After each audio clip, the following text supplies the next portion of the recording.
बिस्मिल्लाहिर्रहमानिर्रहीम। अस्सलाम वालेकुम। उम्मीद है आप ठीक होंगे, खैरियत से होंगे। तैयब लोच आपकी खिदमत में फिर से हाजिर है जी। जैसा कि आपको इल्म है कि ऑपरेशन क्लीन अप का आगाज़ हो चुका है। जस्टिस तारिक जहांगीरी, ये कौन जज हैं, आइडिया है आपको? जस्टिस तारिक जहांगीरी और जस्टिस बाबर सत्तार, ये दो जज हैं इस्लामाबाद हाई कोर्ट के, जिनकी अपॉइंटमेंट सही अपना वो क्या नाम है, जस्टिस अतर मिनल्ला जी, वही याद पहुंच गए आप। जस्टिस अतर मिनल्ला साहब ने की थी, जो फैज़ नेटवर्क के सबसे ज़्यादा, फैज़ नेटवर्क से सबसे ज़्यादा अगर किसी को पर्सनल, शख्सी और इदारा जाती बेनिफिट मिला है तो वो जस्टिस अतर मिनल्ला हैं। और उनके अपने बकौल न्यूयॉर्क में वो खड़े होके गैर में, यानी गैर मुल्क में खड़े होके न्यूयॉर्क अमेरिका में जो हमें तहस नहस करना चाहता है, जो पाकिस्तान को शाम बनाना चाहता है, उस दुश्मन मुल्क में खड़े होके सही अतर मिनल्ला पता है क्या कहता है कि ये पांच जजेस, 6 में से 5 जजेस इस्लामाबाद हाई कोर्ट के मैंने अपॉइंट किए थे, जो हीरो जजेस हैं, जिन्होंने खत लिखा सुप्रीम जुडिशियल काउंसिल को। तो उन 5 में से ये जो 2 मुअज़्ज़ज़ जज साहबान हैं, जस्टिस बाबर सत्तार, जस्टिस तारिक जहांगीरी जिसकी जेली डिग्री साबित हो गई ना आजकल से। ये सब अब इसमें तो यानी कि कराची यूनिवर्सिटी ने तो उसकी जेली डिग्री ही मनसूख कर दी। बाकी बचता क्या है? जिस जज की डिग्री मनसूख हो जाए वो जज कैसे केस सुन सकता है, वो कैसे जो है वो पाकिस्तान की इस्लामाबाद हाई कोर्ट की जुडिशरी का हिस्सा बन सकता है? मुझे आप बताएं, या आप पे मैं पॉइंट छोड़ रहा हूं कि वो कैसे जो है वो जुडिशरी का हिस्सा बन सकता है, बताएं। हो गई ना जेली डिग्री साबित, एफआईए की रिपोर्ट्स भी आ गई। अच्छा, बात यह है कि ये देखें, सोचने की बात है, कई अरकान पार्लिमान, सियासतदान इन जजेस ने नायल किए, क्या जी जेली डिग्री है, वो जिनको अवाम मुंतखब करके आती है, जो अवाम के मुंतखब नुमाइंदा हैं, जो वोट की ताकत से आते हैं, भूल जाए कि वो उनकी डिग्री जेली है या असली है। उनको तो अवाम ने पार्लिमान में भेजा, वोटों के जरिए आए हैं, वो डिग्रियों से नहीं आए। हाँ, जज डिग्री की बुनियाद पे लगता है एलएलबी में, ये पार्लिमान को जेली डिग्रियों की बुनियाद पे, पार्लिमान के मेंबरान को जेली डिग्रियों की बुनियाद पे घर भेजने वाले जजेस खुद जेली डिग्री पे बैठे हैं। बताएं, ये अब पार्लिमान को गैरत करनी चाहिए। और दूसरा, ये तो एक जेली डिग्री वाले मुअज़्ज़ज़ हजरात और मुअज़्ज़ज़ जज, मुझे दोस्त कहते हैं आप मुअज़्ज़ज़ ना कहा करें, मैं क्या कहूँ भाई, ये फिर तूने अदालत भी लगा देते हैं, तो हम थोड़ा डरते भी हैं इनसे। भाई ये इनके पास ताकत है, जो जेली डिग्री पे जज बन सकता है वो तो आप और मेरे लिए मुझे कुछ भी कर सकता है। बात सिंपल सी है। जो इमरान खान को मावराए आइन और कानून जो है वो इंसाफ दे सकते हैं, वो आप और मेरे लिए कितने खतरनाक हो सकते हैं। बात है, सच्ची बात है। और दूसरे मुअज़्ज़ज़ जज साहब हैं जस्टिस बाबर सत्तार। ठीक है, बाबर सत्तार के बकौल के मेरा रेजिडेंशियल कार्ड है अमेरिका का। अच्छा, मेरा एक दोस्त अमेरिका में है, मेरी उससे बात हुई तो वो कह रहा है कि मैंने अमेरिकन रेजिडेंसी के लिए अप्लाई किया है। तो मैंने कहा मुझे बताएं, ये अमेरिकन रेजिडेंसी के लिए अप्लाई किया है तो उसका क्या मतलब है? कहते हैं मैं अमेरिकन शहरी हो जाऊंगा। तो फिर कहता है मैं फिर पूरी दुनिया में ट्रैवल कर सकूंगा अमेरिकन पासपोर्ट पे।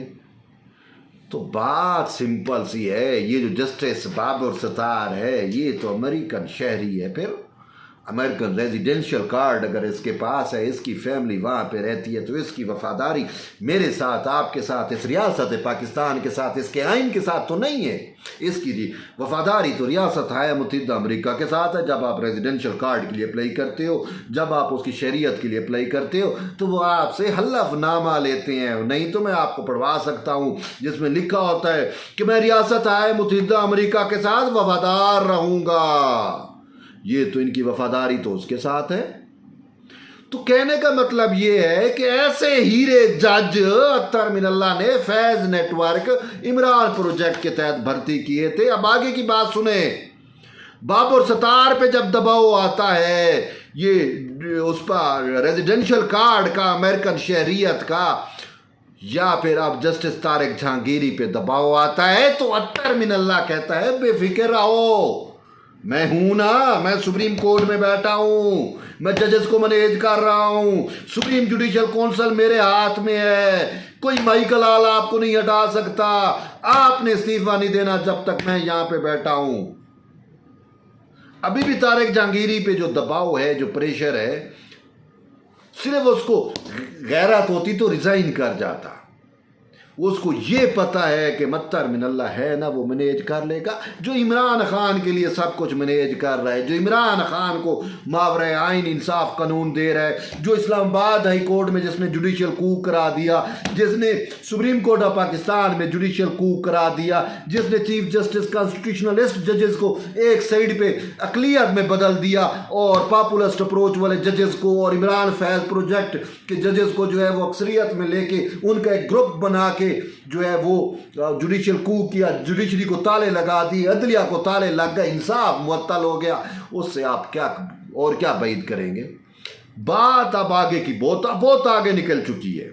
देखिए, मामला अगर सुप्रीम जुडिशियल काउंसिल में जाता है तो सुप्रीम जुडिशियल काउंसिल क्या करेगी? सुप्रीम जुडिशियल काउंसिल में तो ये इमरान प्रोजेक्ट के जजेस अक्सरियत में आ चुके हैं, वो तो उठा के बाहर फेंक देंगे।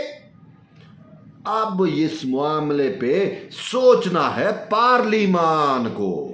पार्लिमान से जबरदस्ती ब्लैकमेलिंग करके 18वीं तरमीम के जरिए 19वीं तरमीम की गई और ये जजेस की अपॉइंटमेंट का इख्तियार इन जजेस ने अपने पास रख ली। और फिर हमने देखा कि इसके ऊपर तमाम वकला, तमाम मुल्क की bar association, supreme court bar association, Pakistan bar council, Islamabad high court bar association, Lahore high court, इन सब का मुतफिका स्टैंड आया। पार्लिमान से उन्होंने कई डायलॉग किए, पार्लिमान की जजेस कमेटी से उन्होंने विनती की, खुदा का नाम माने, ये जजेस का एलीट क्लब बन गया है, ये जज ही अपने चैम्बर फेलो को जज लगा रहे हैं, अपने यार वास्ते वालों को, अपने तल्लुकदारों को, उनकी ही ये मालकी करते हैं।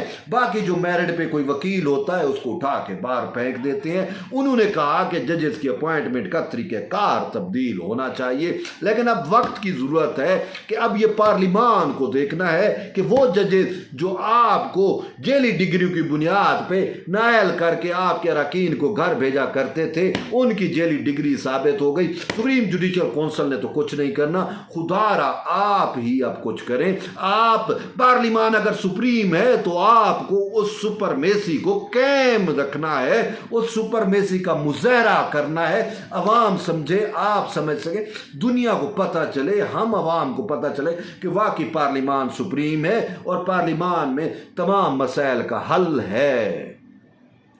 अब ऑपरेशन क्लीन अप तो शुरू हो चुका है। इमरान प्रोजेक्ट के जजेस जो है वो सख्ते में है। फैज़ नेटवर्क जब से पकड़ा गया और उनके नाम भी आ रहे हैं, वो मिन्नते तरले भी कर रहे हैं, वो ये भी कह रहे हैं कि हमें माफ़ी दे दें, हम आप काम के लिए काम करने को भी तैयार हैं। लेकिन बात यह है कि यहाँ पे मुसलियत पसंदी से काम नहीं चलेगा।